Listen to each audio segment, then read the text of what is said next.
Hey everybody, welcome back, and thanks for taking the time to watch Hello Good Game. It's Monday the 16th of November, and we're here for a metagame breakdown. I did sneak into Mythic, and we have Maya on the cat wheel making a racket, so I figured we may as well throw her on so you guys knew what that noise was. And, you know, she gets, I'm sure, up to 35 miles an hour on that bad boy. And here she's gone, so let's tuck that away. And we are talking, like I said, about the metagame. Hopefully every Monday from now on, and at least once a month. I know maybe it's probably not going to be changing much Monday to Monday, but it will be month to month. So as far as November's Monday metagame breakdown, we're going to talk about all of the top decks, you know, their strengths, their weaknesses, what decks beat them, what decks lose to them, and you know, which deck as a free-to-play or beginner you have the best chance within the meta as a whole. So we'll talk about standard, traditional standard, historic, traditional historic, and then we'll even touch on Brawl a little bit. So there's a lot to get into, and you know, the metagame basically breaks down to a very complex game of rock, paper, scissors. The rock, paper, and scissors are just the different decks, right?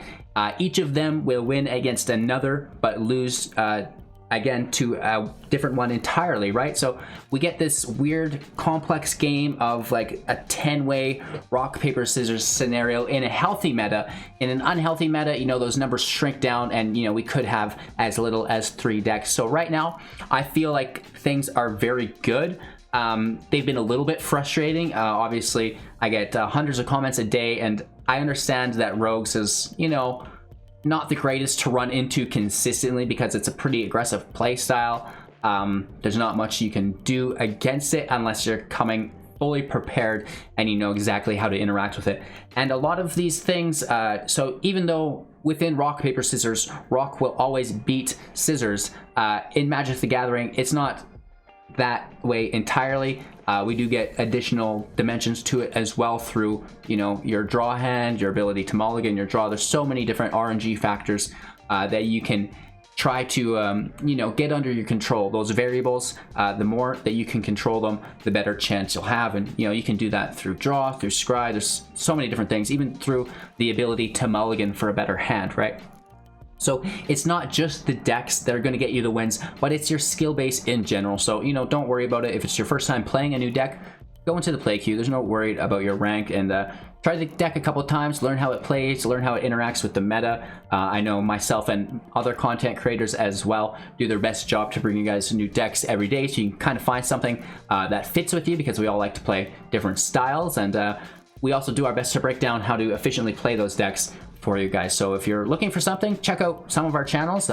You know, we've got lots of content for you guys, and let's get right into it. So talking about standard first. So this is the best of one, and this is what the majority of people play that are new to the game. They're not playing traditional because they don't have a sideboard. They're not sure how to put one together, and when they do, how do you even make those sideboard plays, which within each specific match in the meta, it's a lot to get under wrap, but once you do, you will not regret it. So I do also recommend that people try to work to playing traditional best of 3.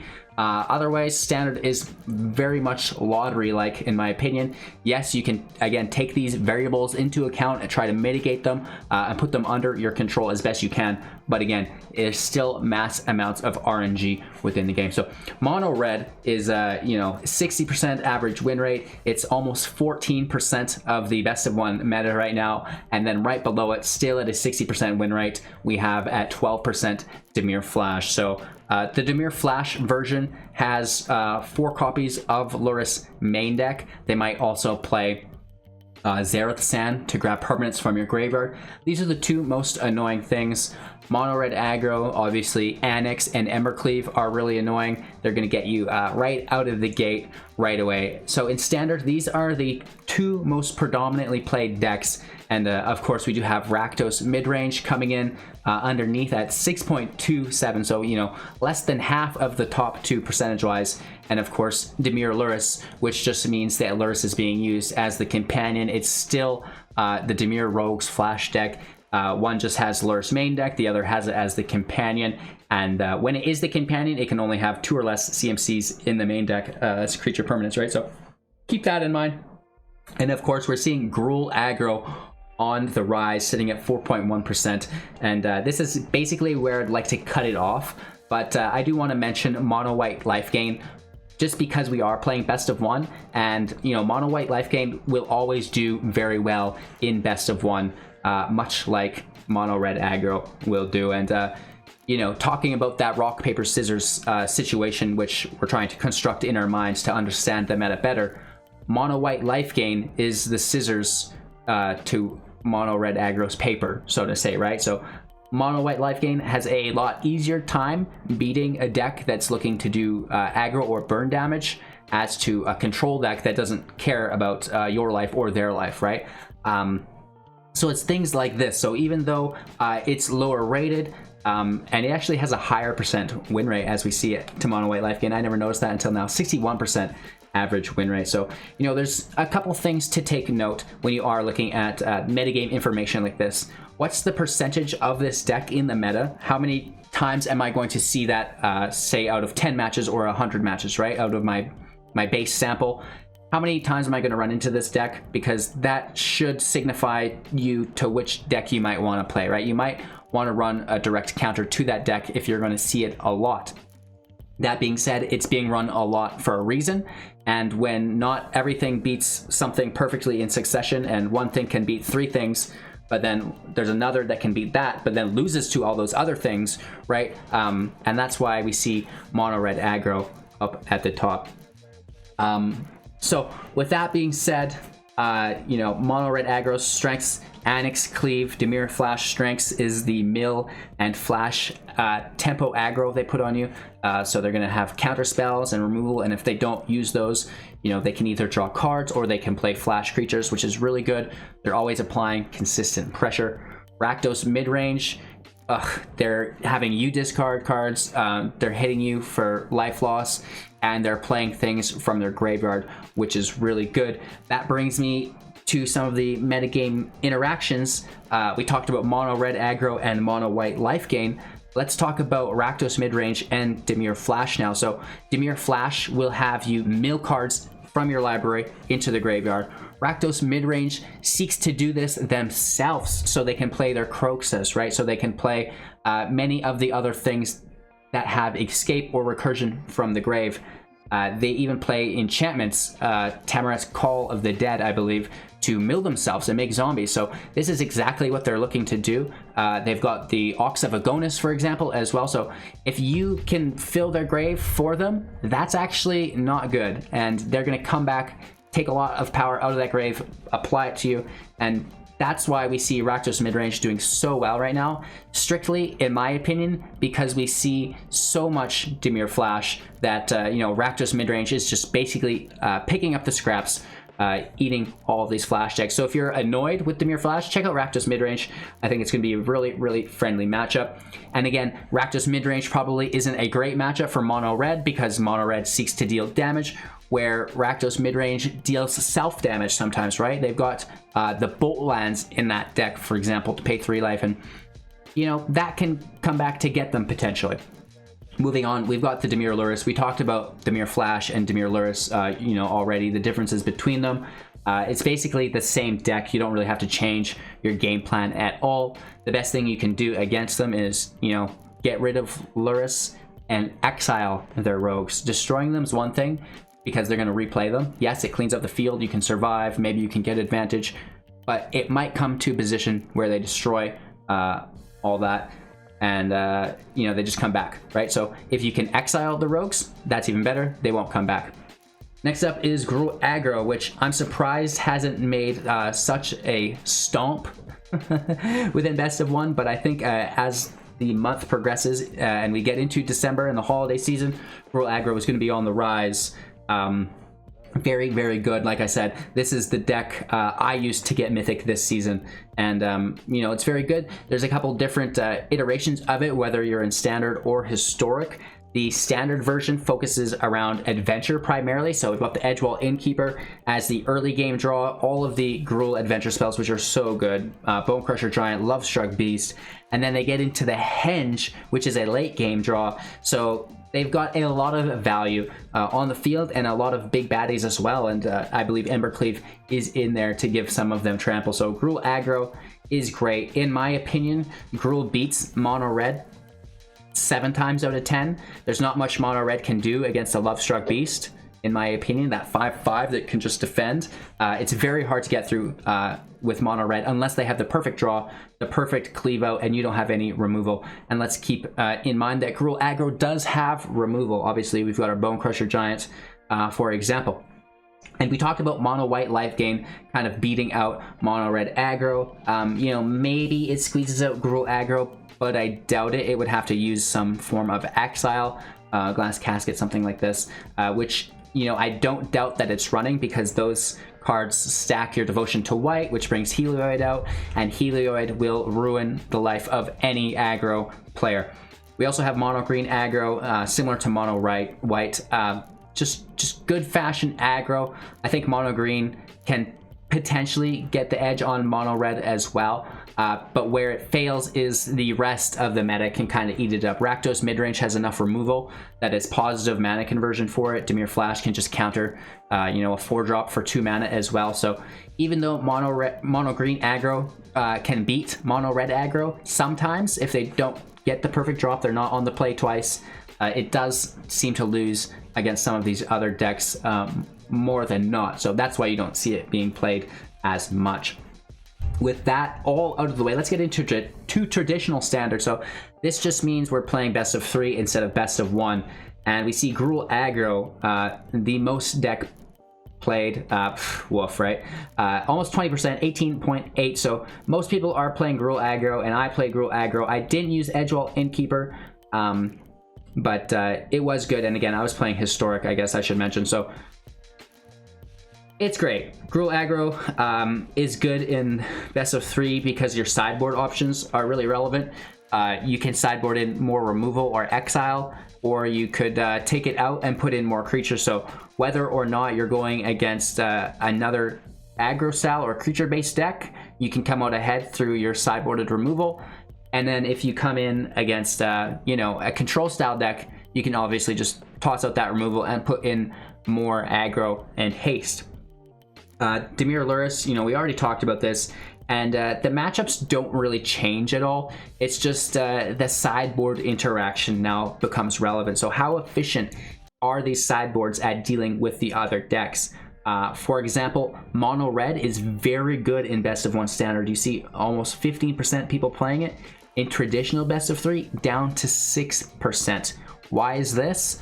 The mono red aggro sideboard is not efficient at dealing with every kind of deck like Gruul aggro is, for example. So, you know, it comes down to the lottery. You catch the person off guard, you beat them out really quick. They don't have a chance to sub life gain in or creature removal, exile, whatever it happens to be, because, you know, there's only one match. So mono red aggro, an amazing best of 1 deck, best of 3. It's still good. It still holds its win rate, and you know, it just comes down to being on the play, getting that win, trying to get the win in game 2, and then, you know, if you lost, you're on the play again in game number 3, and you should be able to always win on the play with an aggro deck. That's the idea, right? And Esper Yorion, that's something that's new to the meta within traditional standard. Best of 1 standard, I do think we see it a little bit here at 2.26%, which isn't much. And Esper Yorion here's at 5.28% chance, so much more relevant in traditional standard.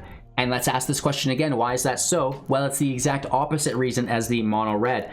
Esper Yorion really relies on the sideboard, where mono red aggro relies on the main board. Lots of times I'll lose my first match with Esper and then win the second 2. Probably 70% of the time, that's what happens. You know, and for example, if you do come into the mono red aggro, maybe they beat you, right, as you're playing Esper, but now to the second game, I know what deck it is. I put in my extinction events, I put in my removal, I put in my life gain, and I am coming to ruin this mono red deck's day. So it's things like that. So some decks are really good in best of 1 standard, and other decks are really good in traditional standard, right? And we kind of get a different blend. So that's why it's important to be aware of these things, and by being aware of it, it'll just increase your general skill set and, you know, knowledge base, whatever you want to call it. You know, Yorion is around bouncing stuff. You know, Temur ramp into the Genesis Ultimatum. It's nothing really to concern yourself with. Obviously, best of 3, not super prevalent because it's easy to sideboard against. And, you know, one of the most consistent decks in best of 3, I believe, is Gruul aggro because of the consistency of the sideboards, and Dimir Lurrus as well.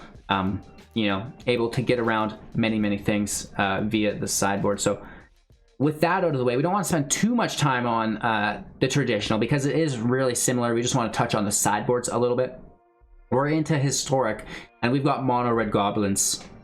You guys know it's the bane of historic right now. It's very good, and this is best of 1, so this is the lottery wheel, as I'd say, and we'll see the similar patterns where the historic best of 1 decks might not be the top historic traditional decks, right? So mono red goblins, it can take people by surprise. They don't have any field wipes or removal. There's no life gain. They just run them over. The enchantments, this is a similar thing where they don't have any removal. All the enchantments get stacked and they just smash you down with all that glitters. Then we've got mono red aggro, which is, you know, using Soulscar Mage, stuff like this to deal damage with creatures and with spells. So it's kind of a hybrid, and, you know, the typical mono red aggro, which is great. Colorless ramp is absolutely an abomination, but again, very easy to sideboard against, so we might not see it in traditional historic a lot. And then of course, Gruul aggro, mono white life gain, mono green elves. You can see also while we look at these numbers how they break down how much more versatile historic is. Like, standard's really healthy right now, but we still get down to 4% within the top 1, 2, 3, 4, 5, 6, 7 decks. In historic, it's actually a very similar breakdown, but it seems more spread out. Mono red goblins obviously has a chokehold at 12%, but then we drop immediately down to 5. So, you know, it takes many more chunks of 5% to fill 100 than 13, 12, 6, right? So a lot more condensed decks in standard, and historics maybe a little bit more spread out and versatile. The Colorless ramp is using that enchantment, I forget what it's called, Forsaken Monument. It's so good. You know, basically game over if it hits the field. Colorless mana taps for more. Whenever Colorless enters, they gain life, and I think they draw a card even, so it's absolutely crazy. And then there's Ugin involved with that as well, and Gruul aggro. We know all about that. Getting in with Burning Tree Emissary, 2/2 for 2 that adds 2 mana to your pool. It can be cast on to itself in quick succession, and this is the deck I use, the historic Gruul, and of course mono white life gain, mono green elves, Temur spells. So a lot of really cool stuff within historic right now. And if you're sick of the meta and you can afford to make some decks, check out historic. I do have free to play historic decks as well that do their best at competing with these decks, and you'd be surprised how well we do, actually even able to beat mono red goblins, oddly enough. So that's the breakdown. As far as the matchups go, you know, mono red goblins suffers against the enchantments. The enchantments is good against mono red goblins. It's kind of that rock paper scissors thing again. And then the mono red aggro is good against the enchantments because of all their burn spells. They can just zap the creatures off while they're being equipped, so that can't happen. And colorless ramp, you know, does very good, I'd say, against the enchantments. I don't spend as much time in historic, so I'm not as proficient as breaking down which decks beat the others, but you know, it's the same thing. And mono white life gain can obviously beat mono red aggro and do its best against the goblins if it has the exile or wipe effects. Into traditional historic, which is actually you know, where I'm a little bit more based. Gruul aggro, absolutely 10% of the meta. That's very healthy. That means, you know, we're playing probably against 10 decks at the very minimum. Sultai midrange, you know, this is great. The sad thing about historic is Uro is still in play. So, you know, if you're not an avid historic player and you have been living a happy life Uro free, that's all about to change. And, you know, Sultai midrange is never a good situation. They do have, you know, the best matchup, I think, against Gruul aggro because they have all the exile effects, all the removal, and the life gain with the ramp. So Sultai midrange does its best to shut down the Gruul aggro deck, But again, when we're looking at the traditional aspect of Historic, it's about the sideboard. And Gruul has a very healthy sideboard, much like Sultai Midrange does. We're talking about the life gain. Rampaging Ferocidon can shut down all the life gain from Uro, for example, right? And when you are an aggro deck and your opponent relies on that life gain, you can get them. But the same goes for Sultai Midrange. Obviously, they can sideboard in more removal against an aggro-based deck. Goblins is still here, but again, it's very easy to sideboard in removal. It's very easy to sideboard in wipes, and that should shut down Goblins in a big way. However, it's still such a powerful deck that we see it still be relevant. Colorless Artifacts, the same shenanigans. Not a very healthy sideboard, but it's just such a good deck that it doesn't matter. It's very consistent. There's so much artifact ramp, and you're either throwing into a Forsaken Monument, one of the Ugins, and so it's almost too much to handle. But again, if you're an aggro style deck, you can get underneath of it. If you're a control deck, you can counter those specific spells that they're really relying on, like the Monument and like the Ugin, and that basically just shuts them down. Jund Sacrifice is disgusting. You know, good luck on that as far as I'm concerned. You basically have to make it so no creatures can exist in play. They're using Collected Company to flood the field.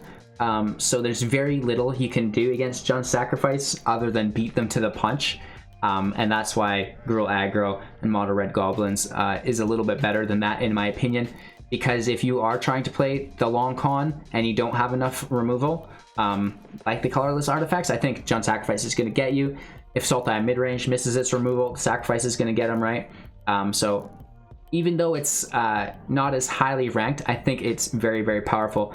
And then the Jingotha Sacrifice is the same deck, basically, but just using Jingotha as the companion, etc., etc. And, you know, this is kind of messed up. In traditional Historic, Dimir Rogues is still relevant. So that's how you know when a deck is good. When the deck is played in Standard and in Rogues, which is really cool. You know, speaking of the Sacrifice decks, very easy to sideboard against as well. We just seen the release of Yasharn, which can stop down any sacrifice triggers, basically, and you know, basically turn off the deck. So very powerful, but much like the aggro decks, easier to sideboard against.